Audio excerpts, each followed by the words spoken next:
seconds. 4, 3, 2, 1. Love Talk Radio. Here we go again. It's Here Tuesday, we are. and that means it's Tuesdays with Tessa is in Greenspan. Good morning, Tessa. Good morning. How are you? I am absolutely wonderful. It's a good day to have a good day. You know what? It is a really good day to have a good day. I'm looking over here to the side because I want to make sure we've got our volume on all the way because we have such tender, gentle voices that I like for us to Yeah. amplify all the way. So this is your host, Dr. Deb Carlin, and my co-host, Tessa Greenspan, and we're here on Blog Talk Radio on what has been known for a decade as the K Factor. For K equals kindness, and the factors are all the things that lead to it. And now rebranded because we are the news. We are Partners in Excellence Media, the influencers. And what we want to do is we want to influence everything that's going on in your mind so that it's going to influence what's going on in your heart and vice versa. And so it's all about on this channel, goodness and happiness and positive thinking, not in a flaky way, although you can flake out and have fun with it, but in ways that are really credible. I mean, look, I'm in my late 80s and Tessa is in her teens in the hundreds. Look how well we're aging. And it's Well, and it's all because of our tactics. So there you go. So good morning, Tessa. It's December. I know. And it's a great day, a great week that we're having. Gosh, I Christmas know. is at the end of the week. And aren't we lucky? Aren't we blessed, is what I say. Yeah. And we had the Christmas star last night. I know. It was amazing. That whole reality. I celebrated.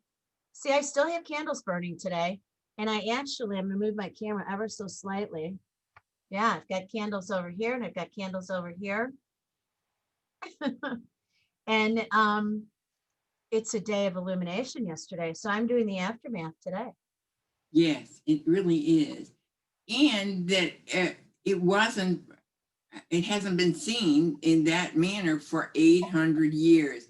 And that we are living this and was able to see it last night. I went to the park to be able to see it even better.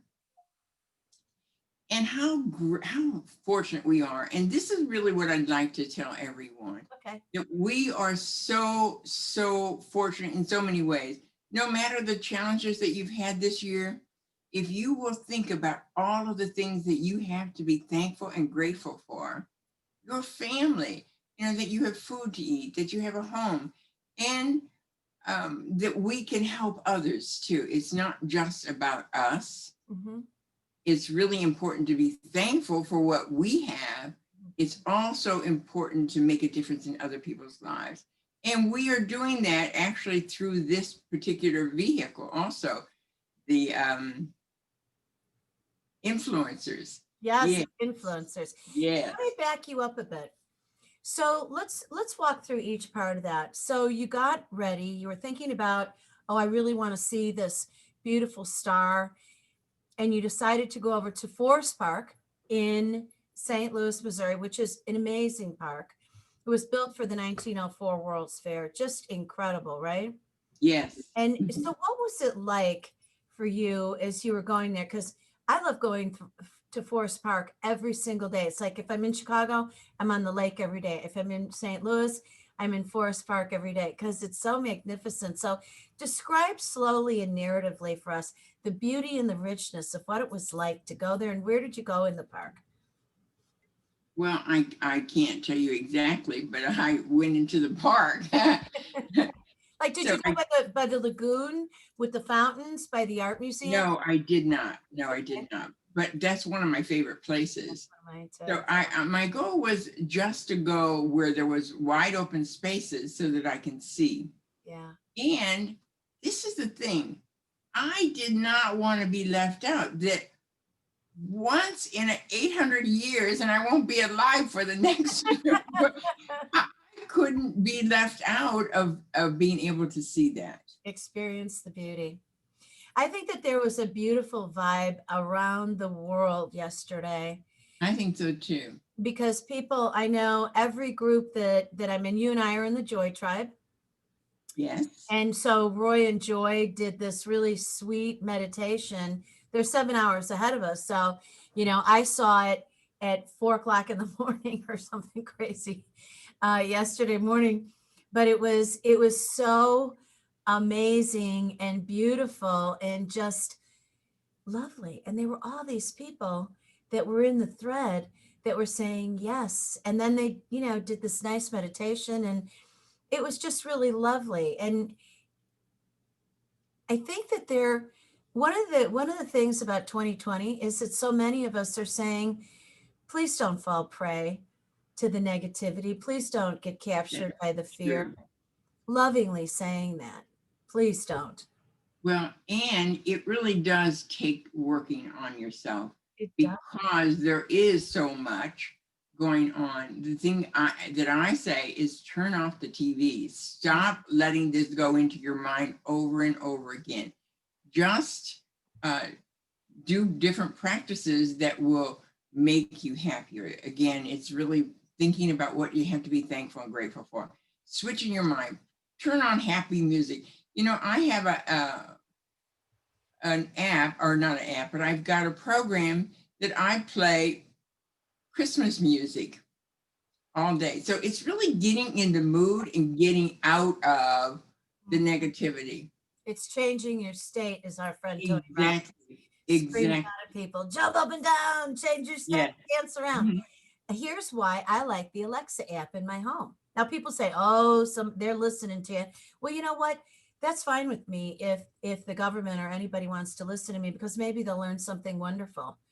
I don't feel at all paranoid about it.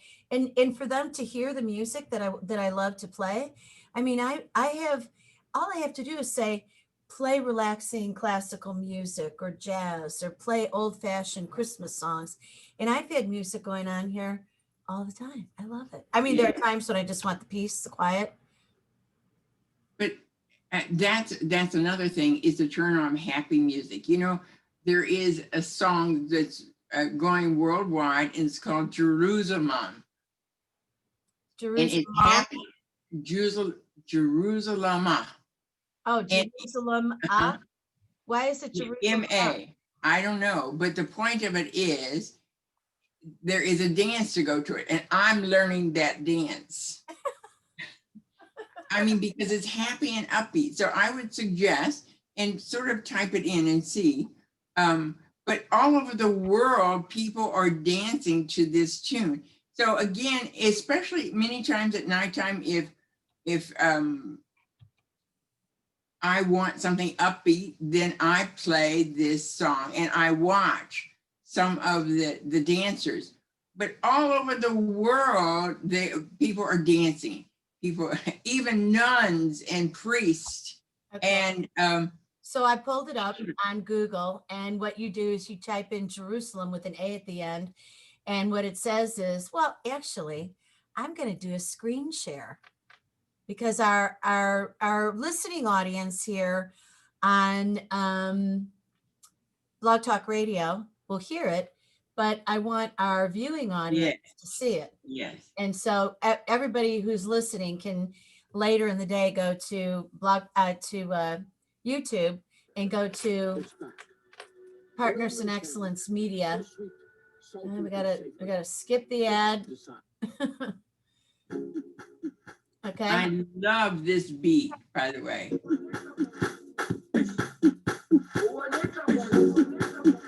All right, we're gonna take 4 minutes. I hope we don't get in trouble for this. Maybe we can't play the whole thing. Jerusalem, ikayalami, ilondoloze, uhambe nami, zungangishilana. Jerusalem, ikayalami, ilondoloze, uhambe nami, zungangishilana. I'm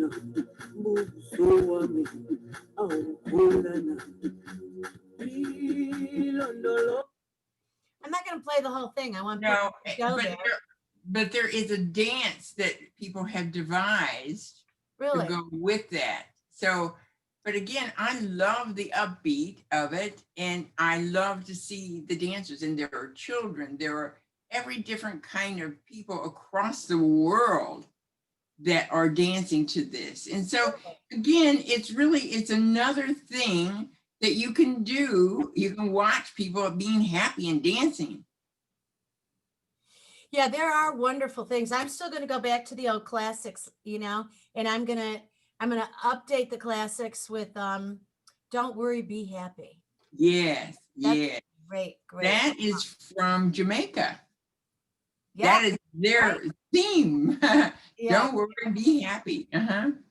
So one of the things that I've been thinking a lot about is what is it as this year we're saying Merry Christmas, and Christmas, today's Tuesday, Christmas is on Friday, and we're saying Merry Christmas today on the show.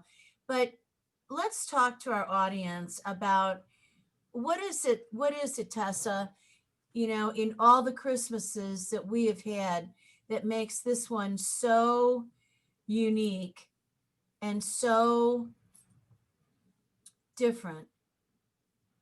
It's because we can appreciate so much more the families that we have, the Christmas settings or whatever. It's really being introspective of being even more appreciative.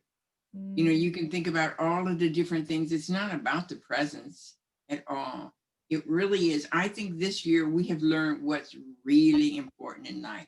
It's not the things or the stuff or the presents. It's really the family, being peaceful, being centered, and appreciating what you have. Yeah. I know that there were times when, when I was a little girl, it was just this amazing abundance of gifts and presents, and it was fun. And, you know, we would take turns in our family with who opened up, and we were supposed to watch each other open up the presents. And that was really fun. By the time there were nieces and nephews and grandkids, you know, it got to a point where it was just crazed and it was paper flying. And while there was a certain element of that that was lovely, there was something that creeped in a little bit. And I noticed that I would go to other people's homes and we would do the Christmas opening of presents. And it was always an honor to be invited. However, the thing that I found myself wanting to infuse, and even as a child, I started to experience this, but there was a certain frenetic pace about it that was an unreality that led to a disappointment no matter what you got. And it was also open all the gifts. And are there any more? Are there more hiding? Are we going to have another one? Do we get another one? I sometimes think maybe the Jewish folks do it better for Hanukkah because it's one gift a day. You know? You get one gift a day, and that's it. But I like that you're talking about the piece of it because, you know, we're talking about the birth of a baby. Whether you believe that he was our savior, it was still Jesus. And we're celebrating that there is a message for all of humanity. You know, like Jesus wasn't born. I wasn't taught that Jesus, our Savior, was born so we could say, okay, I'm here for all the white folks. I'm here for the people in America. I'm only here for people if you're Catholic, you know. I mean, it's like, here comes the baby. You know, our Creator is sending himself in the form of a human being and delivering, you know, salvation to us all. So I'm thinking, okay, it's the gift of peace, the ultimate peace. You know, talk about don't worry, be happy. Your soul is cleansed. It's all good. Here we go. It is so true. And I would like to share a story that I think will maybe touch a lot of people's lives. And I feel that this is really what it's all about. Okay. I didn't have those Christmases because I had poverty all my life. But that really, what we had was really important. My mother was in an automobile accident. She had two little girls. They had to amputate her leg after 12 months. And she just got out of the hospital at Christmas time. By the way, you were separated from her for that year Yes. and Yes. living with your grandparents, and you were Yes. how old? I was 6. So for your 6th year of life, mommy was elsewhere in the hospital and you're with grandma and grandpapa. Yes. And only saw her one time. Wow. So she got out of the hospital. She had one leg, 2 kids, and no money. We were on welfare. We did not have any presents, any Christmas things, or anything. We really only had a bed to sit on because we didn't have any table or chairs or anything. So my mother was crying because she couldn't have any presents for us. And there was a knock on the door. And there were people from a church down the street that had 2 huge baskets of food, toys for my sister and I. Oh, Tessa. And so that I will never forget. Oh my gosh. Oh my gosh. I love that story. The beauty of the spirit of humanity and generosity and compassion. Yes, yes. Beautiful. And was your mother a gracious receiver? Oh, she just cried. We all cried. Yes. It's something I never forgot. And it was really one of the things that helped my life to know to give back. Because there are many people who do not have what we have or whatever, but it's really important to be aware of those that have needs. And so that shaped my life to be a giver all my life, of where I see wrong, even to see about righting it, or food or whatever it is. That incident, and most people have incidents that shaped their life, but that incident was so profound. I would like for everyone to know a difference that they can make in somebody's life at this time of the year. Yeah. You know, and here's the thing, there's so many ways to do it, and to do it anonymously. Yes. You know, yes. like if you're going to walk into it, I know that there are people who they give, but they want everybody to know who they gave to and how much and what and all that, because they want the glory as opposed to just feeling good inside of their heart. I like to do things, and I know you do too, where nobody knows. You know, Well, that's real giving. That's true giving. It's a habit. It really is important for us to be able to see the results of it. We don't have to even be in that thing, but it really does feed your heart to see what an impact that has had in other people's lives. And there are little things we can do, you know, a gift card. There are little things that we can do that can make a profound difference for people's lives, all of their lives. Yes, I know. I love that. You know,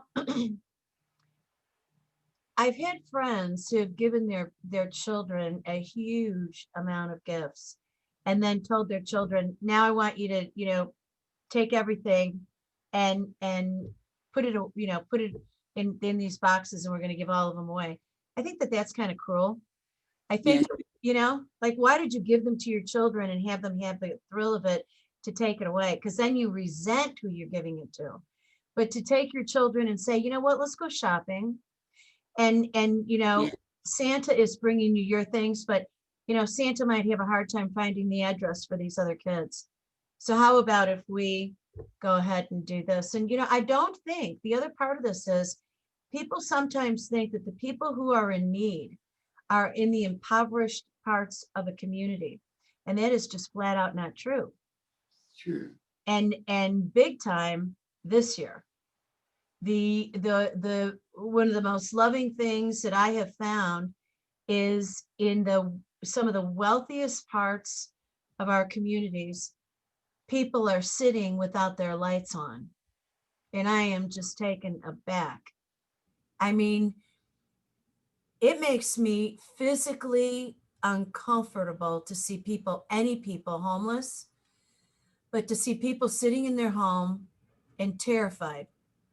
They can't keep the utilities on.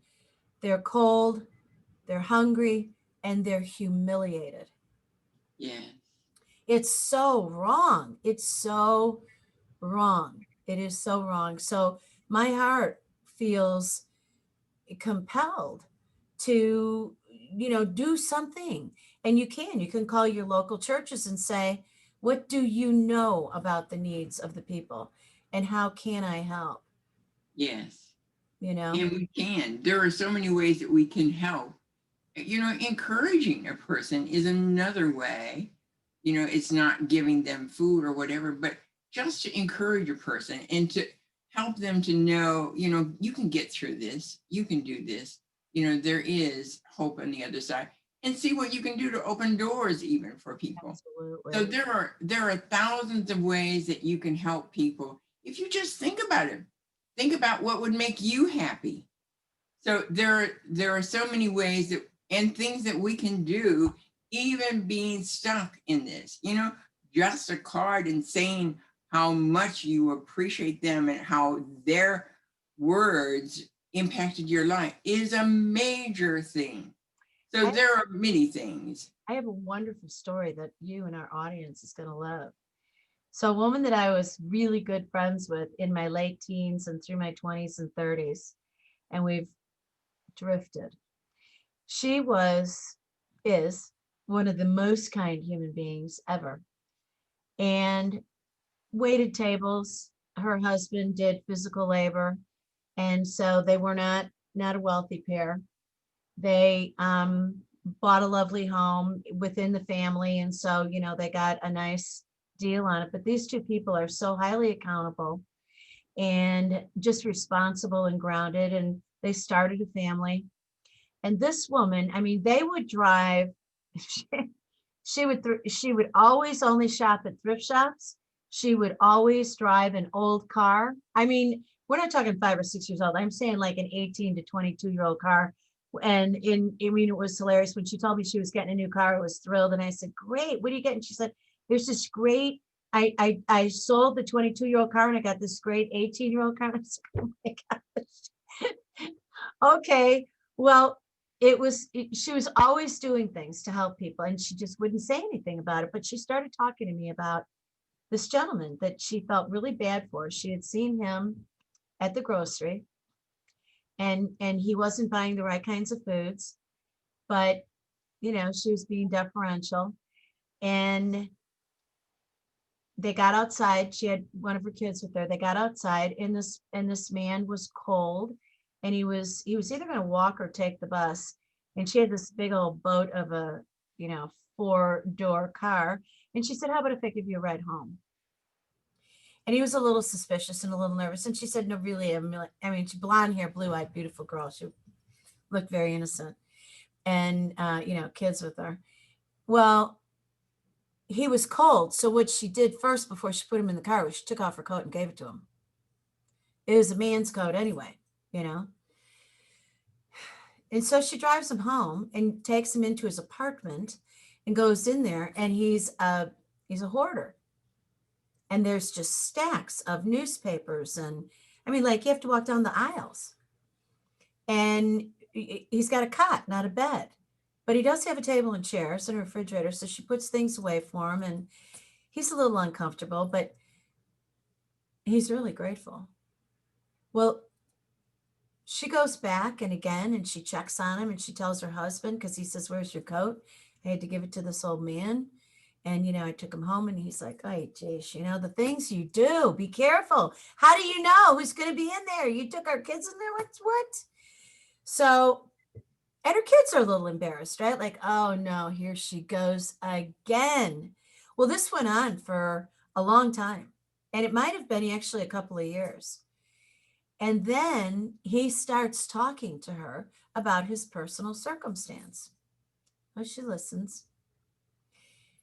Turns out she takes care of him. And at the very end, he tells her, "I'm going to do something for you and your family."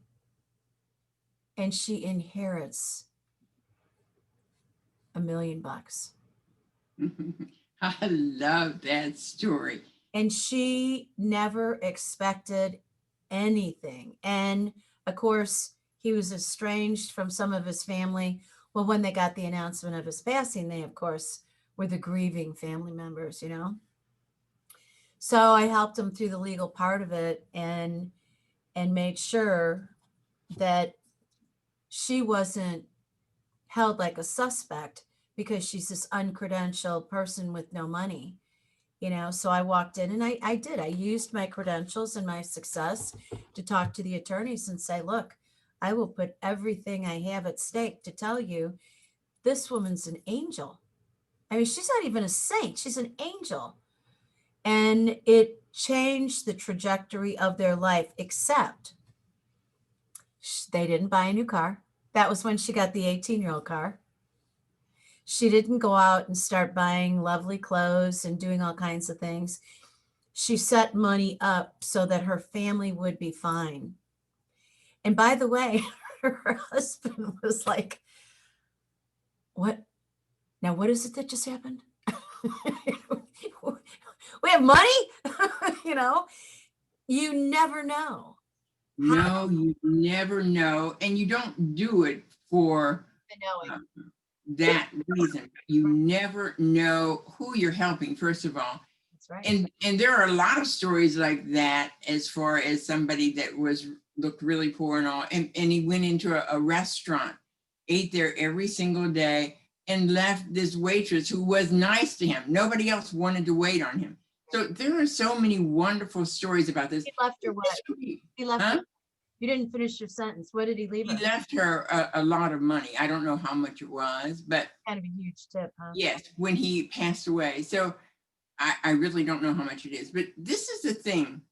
It never hurts us to be kind. And I can tell you this much, it helps you as much as it does the others. So it would be really good to, at Christmas time, have the different stories with your family of either challenges or great things. This would be a great thing to start doing every year. Absolutely. I love that. Share the things, the great things that have happened to you. Well, The we've great people. got 1 minute left. And so Okay. in that minute, I think that Merry Christmas, everyone. Christmas. May you have an absolutely wonderful, wonderful Christmas sharing with your family. And so absolutely. that's what it's all about. And we'll be back next week to talk about getting ready for New Year's. But for this year, embrace everything that you do have. And when you focus on what you don't have, just remember all you do have. So you're living in the contrast 90 of where seconds. you really are. All right. On that note, Tessa, hang with me for a minute while we close this out. Peace out, friends, and Merry Christmas to you. Merry Christmas. Thank you for using Blog Talk Radio. Goodbye. Goodbye. Ta-ta. Peace.